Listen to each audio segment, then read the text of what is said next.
Let me show you how to make the best chicken piccata you've ever had in your life. I got my little helper with me today. I think she was more interested in eating snacks than helping, but here we go.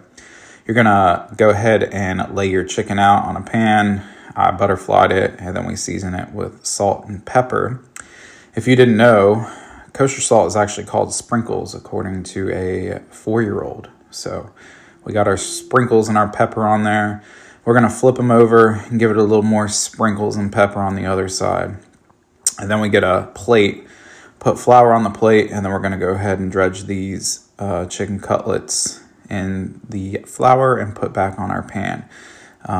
Miss Helper here did a really good job getting them all covered. And of course, after touching all that chicken, you gotta wash your hands. So we go over, get our hands washed, and then we add 4 tablespoons of butter. Now the recipe calls for 2, but we did a double batch because we're having friends over tonight. So we have 4 tablespoons of butter, and I did about 4 tablespoons of oil as well. So I put my chicken in there, and I'm gonna let it cook for about 3 or 4 minutes on one side and then flip it. In the meantime, I went ahead and juiced 2 lemons. Again, I'm doubling the recipe. I do have the recipe at the end of this video. Once our chicken is ready, we go ahead and flip it over. You don't want it to be too brown or too cooked because you're gonna cook it again a little later. So this is the perfect brown here. And then we take it out after another 3 minutes and put it on a plate. Then we start our second batch. Now our second batch, I add another 2 tablespoons of oil and butter.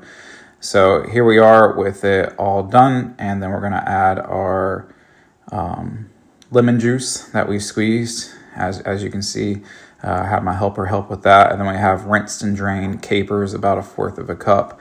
And then I just add chicken broth until I get it a little, the consistency I want. I did about 1 cup. And then I bring it to a boil for about 1 minute before I add my chicken back to the pan. Once we add our chicken and our juices back to the pan, we're going to simmer for about 2 or 3 minutes on each side again until it's all done.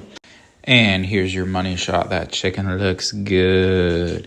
All right, we're gonna take the chicken out, and then we're gonna add 2 tablespoons of butter, and we are gonna whisk that thing up vigorously until the butter is melted and the sauce comes together. And then here's the pour on top of the chicken in our pan. And here's a little bit of parsley on top, and that's how you make the best chicken piccata you've ever had. Here's the recipe.